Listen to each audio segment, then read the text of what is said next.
You're welcome back to Breakfast Central.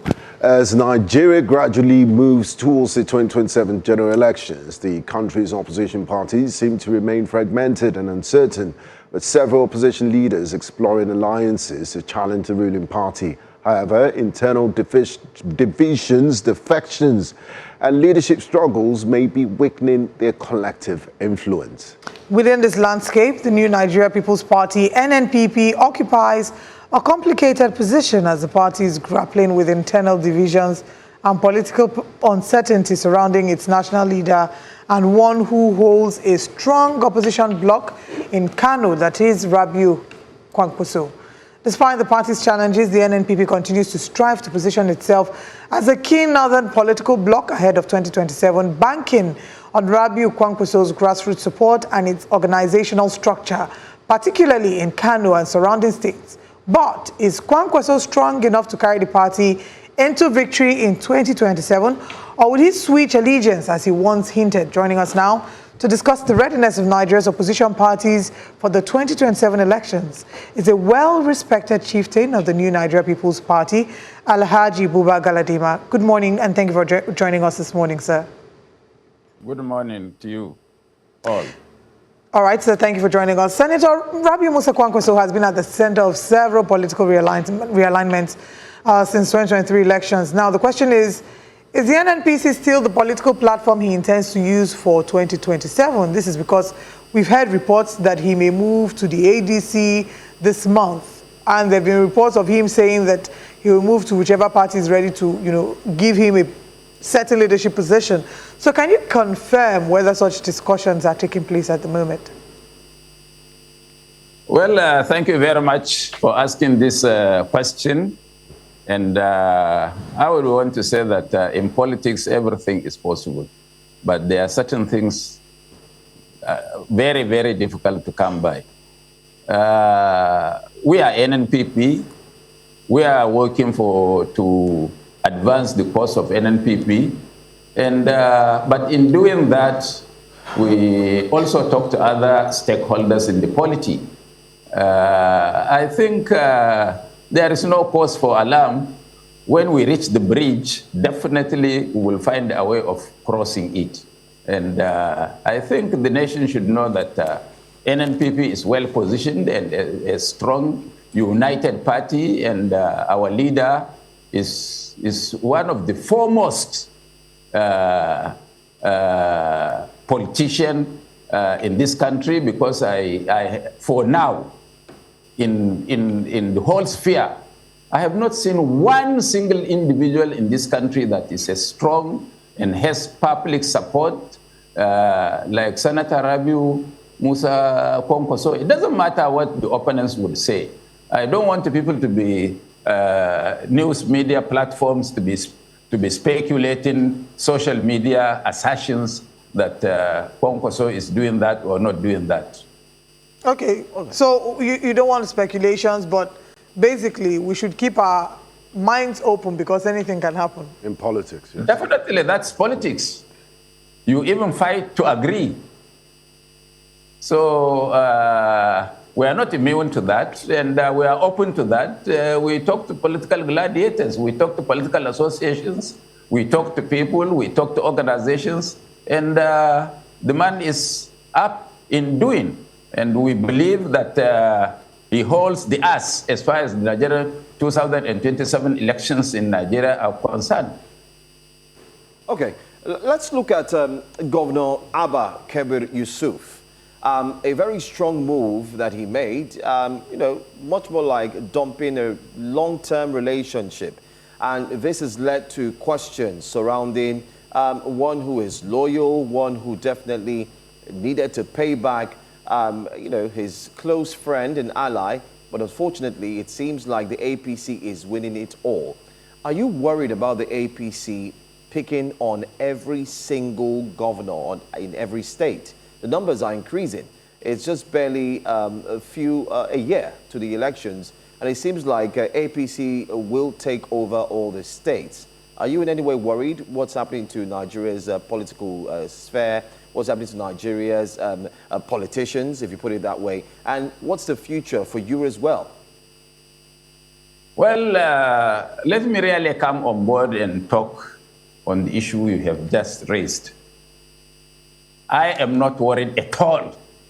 I'm one of those that are not worried. What I am worried about is not the movement of certain individuals or governors to the ruling APC. What I'm worried about, would there be a free, fair, and transparent election? That is my worry. And that should be the worry of every Nigerian, because it does not seem that this government is prepared to provide a level playing ground for politics. If one knows the president very well, it is very disappointing, because having gone through opposition throughout his life, one could have thought that he would be foremost person in promoting democracy, seen to be promoting democracy, which actually he's not doing. And he's trying to poach, he's trying to intimidate using apparatus of state and force people to join his party. That is very, very disappointing. And for one, I really take exception to what the president is doing. But once, let all the governors, 6 of them, plus the president, be in the APC. Once there is a free, fair, and transparent election, I assure you that President Bola Tinubu will not be the president of Nigeria in 2027. Do you think so? I mean, Alhaji, you say this with a lot of confidence, but looking at your own party, the NNPP, you've faced leadership disputes and factional claims since the last election. So how do you pull this off, even if the elections are free and fair? And critics of your party say a lot of it is built around the personality, around the Kwankwaso movement, around Alhaji Rabiu Kwankwaso. How do you respond to that? First, the Kwankwaso movement is not a personalized estate of Senator Rabiu Kwankwaso. He is in every organization, in every institution, you must have a leader. And Senator Rabiu Kwankwaso is the leader of the Kwankwaso movement worldwide. So I accept that to that extent. And there are no divisions. It is the APC, you know, and the government of APC at the center that is inducing crisis in every political party in Nigeria. And you should be afraid that when the 3 arms of government connive and become one, we, the people, are those that will suffer. And this is exactly what it's doing. And I can see that we shouldn't think that it is only politicians that would try to sort out these issues. These are things that will concern every Nigerian. Every Nigerian must have a stake, every Nigerian must have a say, and every Nigerian must express an opinion on democracy, because there would be no democracy without an opposition. What we are seeing now is the president trying to decimate, or the government is in the center is trying to decimate all political parties, so that there would be no party or there would be no candidates to stand against the candidates of the APC in 2027 election. I want to say with certainty that this cannot happen. There will always be an opposition, whether the government likes it or not. And I want to tell you that I am extremely happy and glad that the president or the APC or its agencies are pushing all the opposition parties by force to come together. And this would happen as I predict. Okay, just to mention again, or to go back to a question that was asked to you earlier, the exit of the governor of Kano State, was it considered a betrayal? You should know better. You are an African. If it is not if anybody thinks it is not a betrayal, I would pray that somebody nurtures his child up to 40 years, and when he's getting old, let the child abandon him? How would he feel? Okay. Let's now also talk about another, elephant in the room. Your leader, Rabiu Kwankwaso, has been accused of having links to terrorism. We've seen the report here that the NNPP has written to the U.S. Congress to defend Rabiu Kwankwaso. How do you react to this? First of all, how was it received, and how do you respond to this? Now, it was really shocking, not only for NNPP people or Rabiu Kwankwaso's friends, but this is a shocking development. And even his opponents, even people who have nothing to do, or even people who have hated Kwankwaso, had made an opinion that Kwankwaso is the last person that could be accused of this. And the fortunate thing is that even those who put his name there, they were not able to provide any iota of evidence linking Senator Rabiu Kwankwaso with the terrorism. Of course, as other governors did, Senator Rabiu Kwankwaso was one of those who signed the Sharia law in Kano in 2000. But if you had followed what had happened, it was because of his reluctance to sign the Sharia law that he lost the election in 2003. And because at that time, there were two issues in this part of the country. You follow Obasanjo, you are the one going to the church. You follow Buhari, you are the one going to the mosque. And because Rabiu Kwankwaso stood his grounds to remain with Obasanjo, despite all the signs that it can lead to his fall as the governor of Kano, not on the basis of performance, not on the basis of ideals of things he has put on the ground in Kano. He chose to follow that path and lost an election. And this was the reason why Obasanjo, having seen a friend losing because of him, appointed him to the coveted position of the Minister of Defense of the Federal Republic of Nigeria. And I assure you, and every Nigerian knows, that the Nigerian military is a multicultural organization encompassing all tribes, encompassing all religious beliefs and faith, and there is no single individual that today in Nigeria would say that Senator Rabiu Kwankwaso discriminated against him on the basis of religion, or on the basis of one's faith, or on the basis of one's tribe, or on the basis of where one has come from. And we also should know that Kano, as volatile as it was, that there was never a time during Kwankwaso's governance as governor of Kano, either from 1999 to 2003 or from 2011 to 2015, that there was a riot based on religion such that it would paint Senator Rabiu Kwankwaso in that black book of being a religious fundamentalist. He is an open Nigerian and well-educated. In fact, we should know that Senator Rabiu Kwankwaso, even against the tenets of Islam, appointed a female Christian chief judge for Kano.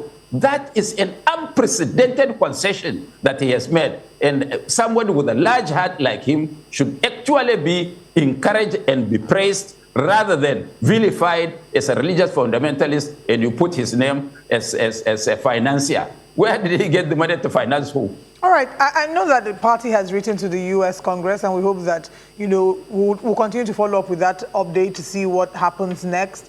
And like you said, hope that there's some form of evidence to support this that is maybe being shown to the public, or that they go back on their stance. But I want to return to the question I asked you earlier about if you considered the governor's decamping or moving to another political party betrayal. Now, while the governor moved, the deputy governor did not move. He still stayed with the NNPP while the governor moved to the APC now. Unfortunately, or fortunately, I don't know how you see it, we're hearing reports that Kano State House of Assembly is moving to impeach the deputy governor for what they've called abuse of office, gross misconduct, and they've brought forth some allegations, against him. But many look at it from the perspective of it being political. How does the NNPP react to the possibility of the one who is, quote unquote, loyal, seeing as, you have been betrayed by the governor, the one who stayed back and still pledged loyalty to the party, yet he's still being punished? Well, it is most unfortunate for the Kano State House of Assembly to start what would portray them as the most callous institution of government in Kano. We always had known that in course of time, this issue of impeachment of the deputy governor would come. And I want to say categorically that just 2 days ago, at around 2 a.m., the deputy governor phoned the leader of the party and told him that he has been meeting with some members of the State House of Assembly who had come to meet him as friends, and asked and told him the day before yesterday, and told him that they are not happy that the governor had moved to the APC, and he, the deputy governor, refused to follow him, and that they are asking him to please consider, and they want to have his word now, moving to the APC such that certain calamities may not befall him. Calamity in this case in court means impeachment.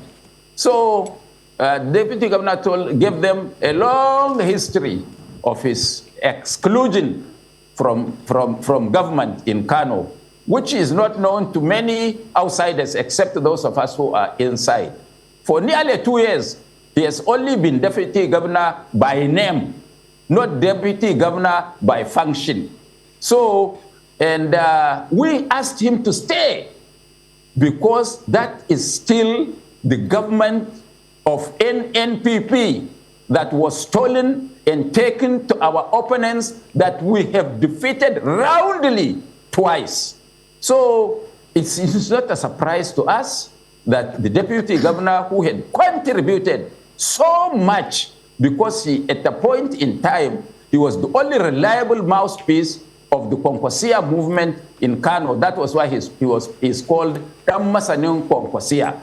Masani means the learned person of Kwankwaso, because of his eloquence, because of his articulation, because of his intelligence, because of his patience, and a host of several positive attitudes of the deputy. So, Alhaji, are you saying that governor, no mind should be paid to, the allegations against Deputy Governor Aminu Abdulsalam? And I'm going to read what the allegations are. Now, even you, without reading any allegation, okay, in Nigeria, just so that our audience, anybody, I think that is important, Alhaji, that I read it out for our audience to understand that he's been accused of allegedly breached public trust during his tenure as Commissioner for Local Government between 2023 and 2024. The lawmakers also allege that the Deputy Governor received kickbacks of 1.5 million naira monthly from each of the 44 local government councils in the state between June 2023 and January 2024, amounting to 66 million naira per month and a total of 462 million naira within the 7-month period. They further allege that between February and July 2024, that the Deputy Governor collected additional cash returns of 3.255 million naira monthly from each of the councils under the guise of executing special assignments, bringing the total amount allegedly received during the period to 726 million naira. And finally, they also accused him of facilitating the release of 10 million naira from each of the 44 local government councils, totaling 440 million naira to Novomed Pharmaceuticals Limited in alleged violation of the Kano State Public Procurement Law and Fiscal Management. So, are you saying that these allegations should not be looked into? They shouldn't be swept. They should be swept under the carpet. Are you saying that there's no truth to any of these allegations? First of all, let me say, according to the law, the one who takes bribe and the one who gives bribe are all culpable. Do you agree with that? Absolutely. So, why is if it is true, where are the other accomplices who gave him the money? Are they also being tried? Let me tell you, in Nigeria, everything goes. There is no, if there is evidence, we want to see the evidence on the table. You can't just wake up and start to fabricate stories.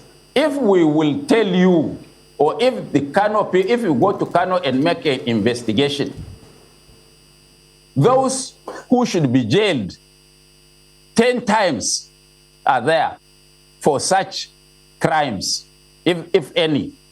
So as far as we are concerned, all these are bullshit fabricated by people who wanted to smear the deputy governor and who wants to force him to resign, or in the alternative, impeach him for the fear that in case he would be made to run against them.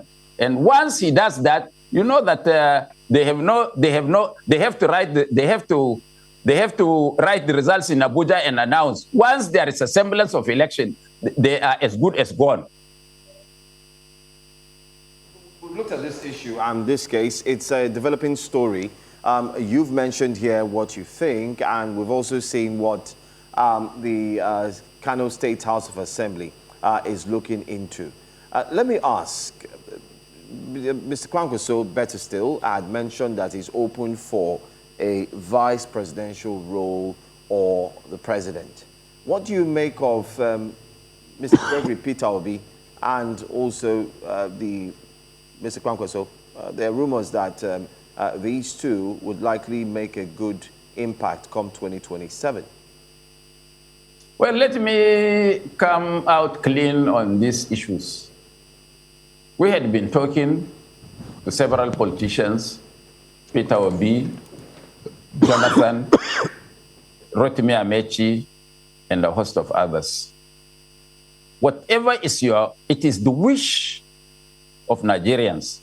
90% of Nigerians who don't see anything good in the administration of Senator Bola Ahmed Tinubu believe that only a combination of either Obi Kwankwaso or Jonathan Kwankwaso would uproot the party. So, and in politics, there is nothing impossible. For now, there is nothing on the ground to suggest or to say with certainty that this is going to happen. But it is the wish of every Nigerian, including myself, and I want to extend, including you people, that we should pray very hard for the sake of Nigeria, for the survival of Nigeria, that this one of these combinations take effect such that we can get, we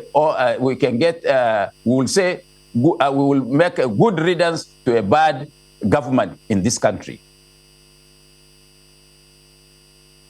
We're neutral. But let's talk about your recent removal as the chairman of the governing board of the Kaduna State Polytechnic. Do you think is politically motivated? And what's your current relationship with Governor Abba Yusuf? I think you want to know. You ought to know that Abba Yusuf was our boy. If we worked for him more than he worked for himself. And in fact, what happened was that the greatest contribution Abba Yusuf did to this ticket was to go and receive certificate of return as governor of Kano. Every other thing, we did it for him, and God knows that. And he can't deny that, because the people of Kano also know that. I have been accused severally, but in their letter of removing me, they thanked me for a job well done, but they are relieving me for political reasons. I ever knew, and they just took a bait, because I wanted to find out how how large is their heart, because I remained as chairman instead of resigning, because I believed that up to now, the government of Kano is the government of NNPP, and we are entitled to anything positive coming out of that government. So they took the bait and removed me because of my proximity to Senator Rabiu Kwankwaso. I had been chairman director of a polytechnic 46 years ago. So it's not my first time of being chairman or board member of a polytechnic in this country. So if they have no reason, if they have not come out to say, look, Buba has eaten money or has stolen money, that is why we removed him, so be it. Thanks very much. But the man who made that announcement, the commissioner for information, Waya, we never knew him. He never participated in bringing Abba Kabir Yusuf as governor of Kano. He has never been a member of the NNPP. So they just met somewhere, and the governor appointed him. Would he take precedence over us? He is not the commissioner for education who would now assess my performance, whether I have tried or I have not tried, whether I've done this or not done that. After all, what is the role of the board in an institution? An institution is supposed to be a neutral institution of government. You just don't go there and start prognosing or into the affairs of an institution. They are not like a board where you give contract. So they have removed me. I am grateful that they gave me that opportunity, even though I deserved it. Even more than that, having seen my role of providing the Abba Kabir Yusuf and his people the platform to be what they are today. They should ever remain grateful to me, and whatever they get, they should know that I have a commission in that. All right, just to follow up, since you mentioned the Commissioner of Information, he had recently also made a statement regarding what was reported as an interview quoted to you, where it was said that you reportedly made allegations that the Kano state government as well as the DSS were intimidating opposing voices. And in his words, he says that your allegations were reckless, malicious, and contrived. How do you respond to this, and do you still stand by that position? Well, thank God that when I was coming here, I brought a paper. I accused the Kano state government of intimidating and arresting political opponents. And I have a list. At least here, they arrested one, Abba Ibrahim Kofar Nasarawa. They had arrested one, Mohammed Samir Hanga, the son of the Kano State, Kano Central Senator Hanga. They arrested Amin Warkal. They have declared Sanusi Sarajo, the advisor to the governor, who was the first person to resign his appointment in that government as wanted man. They have arrested one politician from Kano, Tambaliki Commander. They have also declared a former commissioner, Yusuf Kofar Mata, wanted. They have also arrested Saifullah Abubakar. So all these things are on record. It's not a lie. They are intimidating people. They are doing things that are undemocratic because they have the instrument of power today in their hands. What do you advise people? Can you also give us a time frame, Alhaji? When did this happen? Just after, because these were critics of Abba's defection from NNPP to APC, and they called him betrayer. And they said that he will only do one term. And they say, Palle air in Hausa means only one term. These are things that Abba Kabir Yusuf hates to hear. Palle air, or betrayer. I don't know. Let him look at his role, whether what he did is correct in this, whether it is a betrayal or not betrayal. At least the people of Kano believe that that is true. All right, and just to confirm again, these names that you have mentioned, you have evidence to support these allegations. Is that correct? Have they not been arrested? You mean you should do investigative journalism? Please. Okay. You can go to Kano whether these people were declared wanted by the government or they were arrested on the instance of the government. Talking about arrests, because we're almost out of time, I would like to ask what you make of the arrest of Nasir El-Rufai and, of course, the former Attorney General of the Federation, Malami. What's your take on that? You know, I'm not one of their friends, but all I want to say is that people in glass houses should not be throwing stones. And those that are our rulers today should know that there were other people before them. If they can do this to their predecessors, then they should also be ready to face such wrath of the people or law of karma. So that is my take on this. Now, finally, Alhaji Buba Galadima, before we let you go, we're slowly inching towards 2027. What's the NNPP strategy to challenge the main ruling party, APC, in the 2027 elections, and also move beyond Kano State to have a pan-Nigeria mandate? Are you looking at some coalition arrangements? Are you looking at mergers? What's your strategy? You see, thank you very much for asking these questions. Kwankwaso is the generalissimo of Nigerian politics. There is no single Nigerian that has the base support as he is, and there is no single Nigerian, one Nigerian, that has the spread of support across this nation. Because if you go to the creeks of Bayelsa, if you go to the deserts of Borno and Yobe, you find people wearing the red cap. They may not be the majority, but they believe in his principles, they believe in what he has done, they believe that when he gets there, they will also be salvaged. That is the ordinary people. Whether he wins or he doesn't win, that is one. Secondly, I want to say something which a lot of politicians don't understand. Opposition politician doesn't run a marathon race. What he does is a 100-meter dash.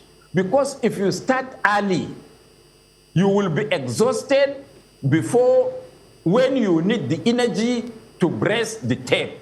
So our strategy is to talk to people under the table for now, and when we come out, there is no killing the beetle. All right. Thank you so much for speaking with us live from our studios in Abuja, Alhaji Buba Galadima. It's a lot that we've been able to unearth, and we do hope that you grant us your time again, especially as we move closer to the primaries and eventually the elections. Thank you so much. Thank you very much, but find 1 hour for me, not 30 minutes. No problem. All right, we'll do it special. We would have 2 hours for you. We're very happy to. Thank you very much. Thank you. Thank you. Have a great weekend.